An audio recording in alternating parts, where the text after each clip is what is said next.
8 minutes. That's how long it takes light from the sun to reach your eyes. But the light you're seeing right now is actually ancient history. Deep inside the sun, photons spend up to 170,000 years fighting to escape. This means the sunrise you saw today began its journey before human civilization even existed. And now, for the first time, we are seeing that light in unprecedented detail. For most of human history, the sun was a mystery, a glowing disk in the sky, worshipped, feared, and misunderstood. Ancient civilizations built myths around it, believing it to be a god, a chariot, or a burning flame carried across the heavens. But today, we see something entirely different. With modern instruments like the Solar Dynamics Observatory orbiting high above Earth, we no longer just look at the sun, we analyze it.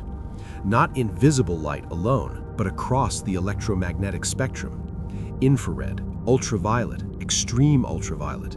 Each wavelength reveals a different layer, a different behavior, a different reality. And in 4K resolution, the sun is no longer a distant star. It becomes a living, violent ocean of plasma. Let's begin at the outermost layer, the corona. Stretching millions of kilometers into space, the corona burns at over 1 million Kelvin. Strangely, it is far hotter than the surface below it, a mystery that still puzzles scientists today. In NASA's new footage, the corona appears as a ghostly halo, with massive loops of plasma rising and falling along invisible magnetic fields. These loops can stretch hundreds of thousands of kilometers, large enough to swallow entire planets. And sometimes they snap.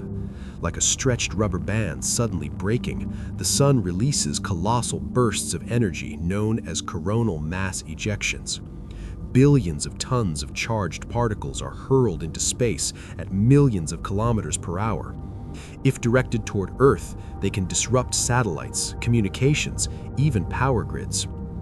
Moving inward, we reach the chromosphere. This layer is thinner, around 2,000 kilometers thick, yet incredibly dynamic. Jets of plasma, called spicules, shoot upward at speeds of 100 kilometers per second.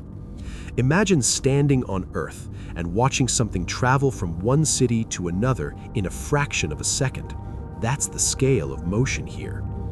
Temperatures rise rapidly through this region from about 6,000 Kelvin to over 20,000 Kelvin, creating a chaotic boundary between the outer atmosphere and the surface below. Finally, we arrive at the photosphere, the visible surface of the sun. At around 5,800 Kelvin, this is where most of the sun's visible light is emitted. But even here, nothing is calm. The surface appears to boil. Granules, each about 1,000 kilometers wide, rise and fall like bubbles in a pot of water. But instead of water, this is plasma hotter than molten rock, moving at supersonic speeds. Between these cells, darker regions appear, sunspots. They may look small, but many are larger than Earth, and they are the birthplace of some of the sun's most violent activity. To capture all of this, NASA doesn't just use cameras, it uses wavelengths. At around 193 angstroms in the extreme ultraviolet range, we see hot plasma at nearly 1 million Kelvin. At other wavelengths, cooler or hotter regions reveal entirely different structures. It's like peeling an onion or slicing through layers of a fruit. Each layer tells a different story. The sun isn't one object. It's many overlapping systems all interacting at once. And yet, we still don't fully understand it. Why is the corona hotter than the surface beneath it? How do magnetic fields generate such immense energy? What triggers the most powerful solar eruptions? Even with 4K footage, even with decades of data, the sun still holds its secrets. What we're witnessing now is not just better footage, it's a deeper connection to the star that makes life on Earth possible. A reminder that even something we see every day can still surprise us. Because the closer we look at the universe, the stranger and more beautiful it becomes. If you enjoyed this journey into the sun, consider subscribing, because out there, beyond our sky, there's still so much left to discover.